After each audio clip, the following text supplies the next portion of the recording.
Hi,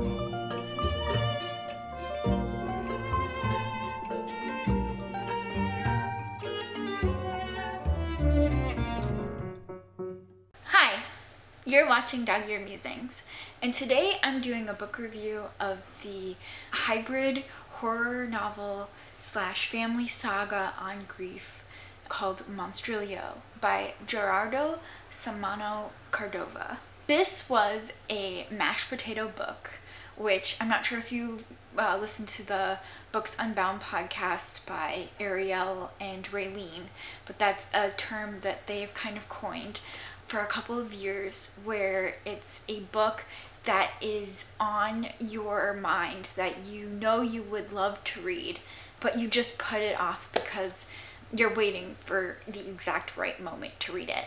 And usually when you read it, it's either like the best experience ever, or it's something that kind of cooled down with the hype.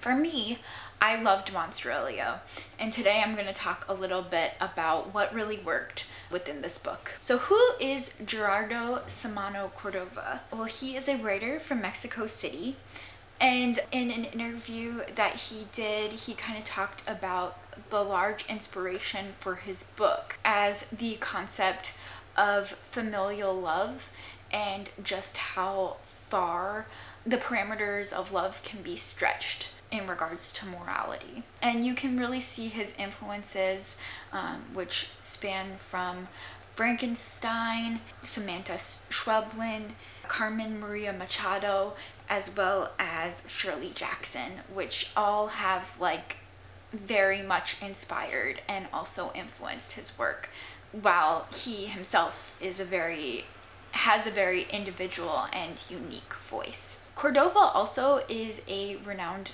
artist and filmmaker, and he has a bunch of little illustrations which are very reminiscent to the Monstrilio character. He draws little monsters, and if you have a physical copy of the book Monstrilio, there are little drawings of Monstrilio, I believe in like the first and last pages of the book, and those are his illustrations. So what is this book about? This book is about a grief-stricken mother who loses her 10-year-old son to a lung disease, and in her grief, she decides to take a piece of his lung and bury it. And from this lung, Monstrilio grows. And Monstrilio isn't a boy, he's more like a monster. And as he grows up, his cravings for human flesh grow. And there is this balance between loving and accepting Monstrilio for who he is versus trying to kind of combat the very startling urges that Monstrilio has towards consuming human flesh. But yeah, there's like that constant push and pull of familial acceptance and love versus also making sure and protecting their son. So this book talks about the roles of grief and acceptance, as well as the roles of family and identity, both inside and outside of family roles. What was the one con, or what kind of drew me out of the book? Now, I said earlier that I really enjoyed this book. The one thing that kind of took me out of the book was the last little part of the book, which I felt was a bit rushed. I kind of understand why the pacing was the way it was, but I think if I would have enjoyed the book a little bit more if there was time to really extend on the ending. I mean, to spin it in a more positive light, I didn't want the book to end, and so by the time the book was over, I wished that I had more time with each of the characters, especially with Monstrilio. But I also kind of left the book feeling fulfilled ultimately at kind of the well-rounded sense of the world that Córdova ultimately created. What were the pros? I loved the individuality of each character. Each section of the book focuses on a individual family member. So it starts from the mom's perspective and then goes to the father and then goes to a family friend and then it ends with Monstrilio. And I think that Córdova does this really well, and he really expands on the individuality of each of the family members and kind of who they are as a person, as well as kind of their role within the family unit and how their relationships really bolster each other up, and the push and pull between the family members, which I think is really ultimately how a good family saga works. Another pro that I had, which I talked about in my video a couple weeks ago, which was the mid-year freakout tag, was the uncle. Now, I loved the uncle, and I want there to be a spin-off version of the uncle's story because I think that his character is kind of amazing. He is just like this very accepting and loving person who sees Monstrilio for who he is and sees everybody in the family for who they are and fully and completely accepts them, and all the gritty and grimy parts, but also like the very beautiful parts. And he is very supportive while also being very realistic. And I am so glad that there is a character who exists in this world, who is the uncle, because he just kind of provides that support for Monstrilio.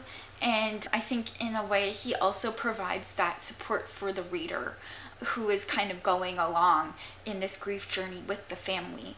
And I was just glad that the uncle exists. And like I said in my mid-year freakout tag, I think that there needs to be more of the uncle everywhere. And then a final pro that I really enjoyed was just the reading experience of this book.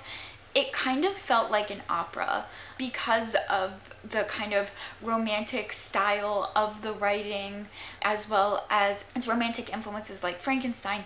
It really felt like an opera, and every section of the book felt like it could have been an aria, like sung by a singer. I'm saying this because I hope that some composer somewhere watches my video and is inspired to make a operatic interpretation of this book, because I would love to see it on some fancy stage in New York or Europe. And you can really tell that Córdova is inspired by art as well as music. He has a whole Spotify playlist of songs that were influences to Monstrilio, as well as film. In terms of read-alikes, Córdova lists all of his inspirations in a variety of interviews that he's had, and you can really see those inspirations in his writing, which isn't a disservice to his own individual style. I think that his style is unique and new,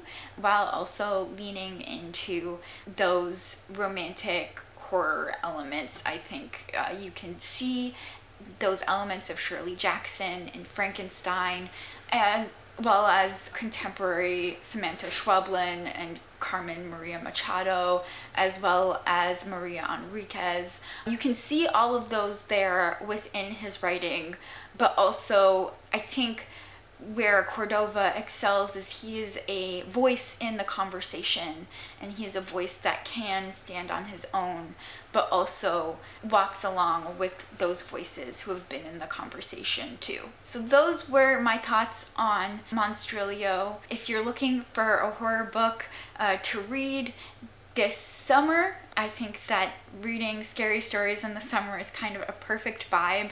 Feel free to pick it up and let me know in the comments below what you think about it.